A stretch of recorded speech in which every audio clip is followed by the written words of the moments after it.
I don't know about you, but it feels like to me, no matter how good a group of role players I have, every time initiative is rolled, they just sort of stop role playing. Pretty much every turn in combat comes down to some variation of so I'm gonna run up to the guy to the other orc, yeah, and I'm gonna hit him with my sword. Okay, so I got a 19 to hit.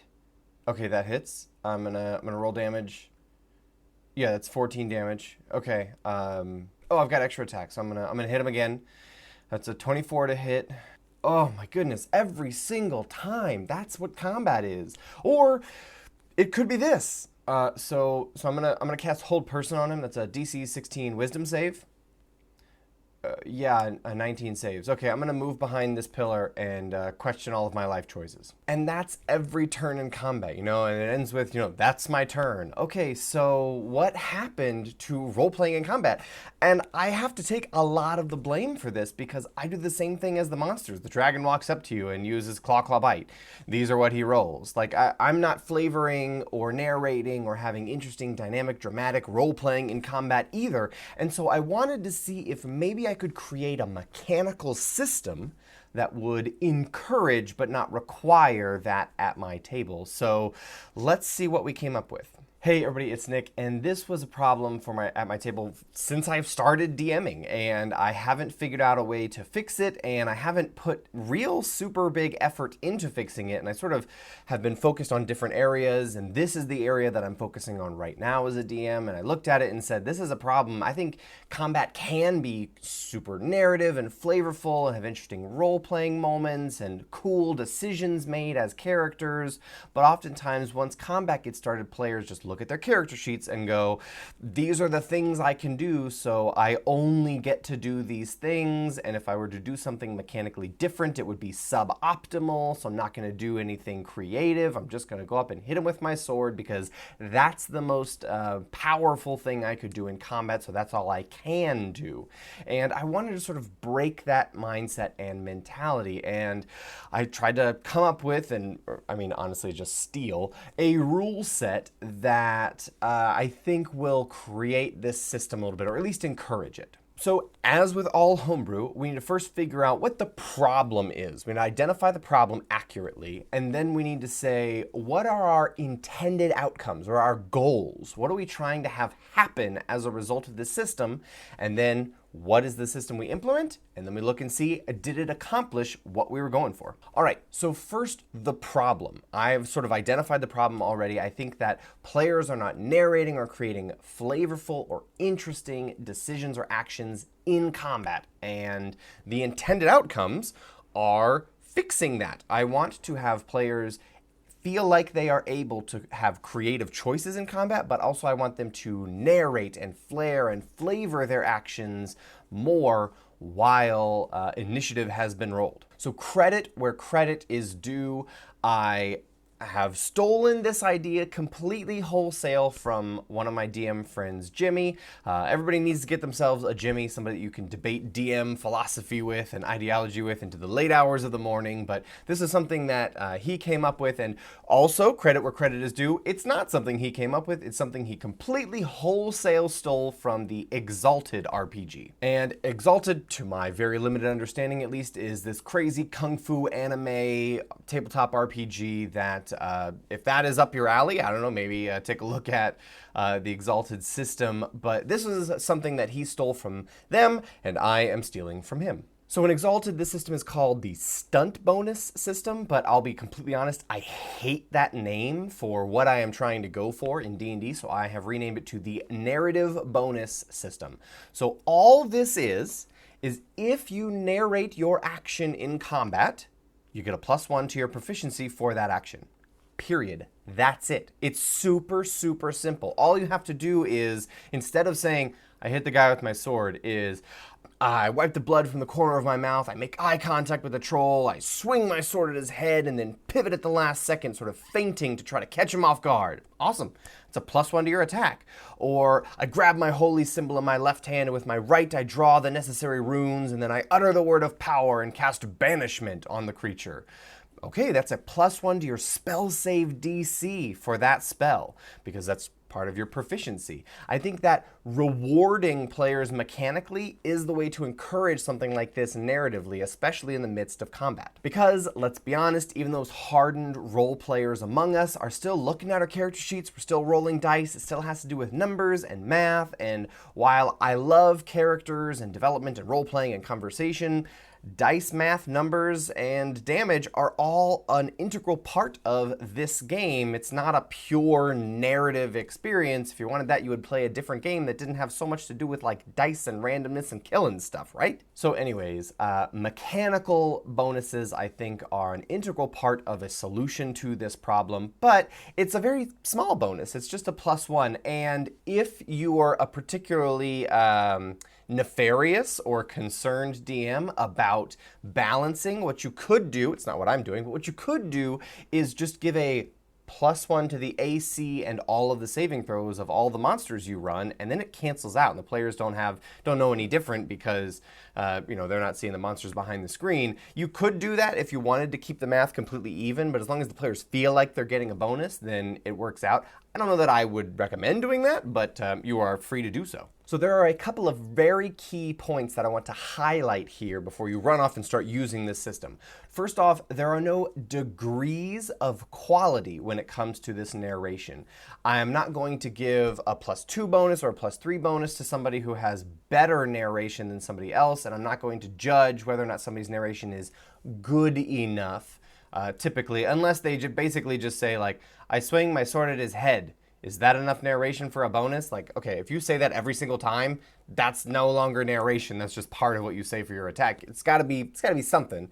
And we can all, know that at the table, but I'm not going to give points for quality or demerits for quality in this narration because it's very subjective. It's super, super subjective as to whether or not narration is good or not. And so the thing I told my players is, as long as you engage with this system, you get a bonus. And that's very key right there. Engage in the system and get a bonus, because there shouldn't be a penalty for not engaging in the system. If you are the type of player who doesn't want to role play all the time or think of all these things, or you can't come up with something on your turn, you're just like, I don't know, man. I really am just gonna hit him with my sword, whatever. That's fine. It's really okay. You're not getting punished whatsoever for this. If you're not engaging with the system, there is no punishment. And I think that's a really critical aspect. You're not being punished. You're just missing out on a +1 bonus. And at the end of the day, how big is a +1 bonus really? But for us, psychologically, it feels like it's meaningful. Like, ooh, I gotta get that +1 bonus. And I know I'm gonna be doing that as a DM. I'm incentivized now to attack in interesting ways or cast my spells in interesting ways because I want the players to fail on their saving throws. And I want my attacks to hit because I think those things are cool when they happen. So there's no extra rewards for being super flavorful. I think it's also important to make sure the players know that reasonable, that things that make sense in the world, like that is a qualifier for needing to have some of this narration, that you can't just start saying all these crazy outlandish things. Also, the idea is you share what your narration is before you roll. So you share your narration and then you roll, you get the +1, and then I would narrate the outcomes of that. So if you fail, if you miss your attack, then I would say what happened to cause you to miss that, or maybe you succeed in exactly the way that you said you would. I don't know, but you're not automatically guaranteed to succeed just because you had a cool description, but it has to be reasonable and grounded, make sense in the world. If you're saying all these crazy things, then we gotta rein it back in. There's an extra little bonus caveat system that I am sort of adding in as well here that you may or may not want to use. That's up to you. But if a player does something creative in the moment that makes sense based on the situation, the terrain, their enemy, all these things that isn't mechanically optimal, then I would be open to making it, flavor-wise, it's what they describe, but mechanically, it's the mechanically ideal thing. So, for example, the goblin that you're fighting is on death's door, and instead of just like swinging your sword at him again, you pick him up by like the lapel and slam him into the wall to try to kill him. In that case, that would be like, okay, it's a shove action, and if you succeed, you deal, I don't know, like maybe 1d6 improvised damage for shoving into a wall, and that's it. That's not a mechanically optimal solution, so why would a player ever do that other than just being flavorful? So in that circumstance, I would say, okay, roll a normal attack with your normal greatsword weapon damage, and roll damage as normal. It's just this cool narrative flair moment when we all know you could have just rolled your sword, but instead you wanted to do something cool. I'm not going to punish you for describing something cool. So you might want to use this system, you might not. It also leaves room for, if you want to do something like on a crit, maybe the goblin that you slammed into the wall falls prone, or just on a really cool descriptive moment, you can have something extra happen, you know. The wizard uses fireball at the stalactites on the ceiling, and maybe they fall down. Oh, I just realized way after the fact that I got stalactite right on my first guess. Haha. Get on with it. Yes, get on with it. Anyways, so maybe the stalactites fall down, and instead of doing fire damage, you're doing bludgeoning damage to all these creatures. Or maybe you're doing fire damage and a little bit of extra bludgeoning damage. You can reflavor some of these things. The goal is not to give the players extra tools to exploit. It's to look for cool, interesting, super cinematic, and cool moments. Maybe once, maybe twice a fight, and sort of highlight those in a really narrative and cool way, because those will become the moments that players remember and talk about this whole time. Remember when you cast fireball at the top of the cave and it collapsed on all those monsters and we killed them all? It would have been the same outcome if you just cast fireball on them and they all would have failed their saves and died anyway because they're goblins, who cares? But it was a much cooler moment when you brought the cave down on them. Like, that was really epic, right? So those are the things that you'll remember and talk about as players in years to come. So that's it. That's my super simple system. Maybe we don't use this for forever. Maybe it's just something to get us in the habit, the culture, the mindset of doing this again. I talked to all my players about this and they said, first off, sounds like a super cool system. Second off, we agree. We want to be role-playing more in combat. We don't know why we haven't been. I'm like, I know why you haven't been. There hasn't been mechanical bonuses. That's why. And so now there are mechanical bonuses. There's a reason to do so. So maybe we take the system away after, it's sort of like training wheels, right? Maybe we take it away after we've gotten in the habit of it.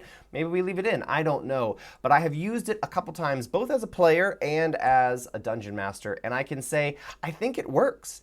I personally, as a player, I don't feel very pressured every single turn to come up with something, but I feel like, oh, is there something I could come up with that could maybe get the little bonus, but also it would be super cool and neat. So I'm in the mindset as a player of trying to do it. And my players also, they have sort of done the same thing. Not all of them every single turn always are doing the description, but I don't know, probably 60-70% of the time in the first little bit that we've used this. And so I think that there is some substance to this. Hopefully this is something that is useful for you in your games. I wonder if this is the same, sort of the same problem that everybody else has about lack of flavor and role-playing in the middle of combat. I'd be interested in seeing if this solution is something that could work for you at your table. So anyway, that's my narrative bonus system. I will sort of, there was a document that I read to my players to describe the problem and what I was doing to solve it. I can link that down in the description below for you to have and keep and save, so you don't have to watch this whole video again just to remember how something worked.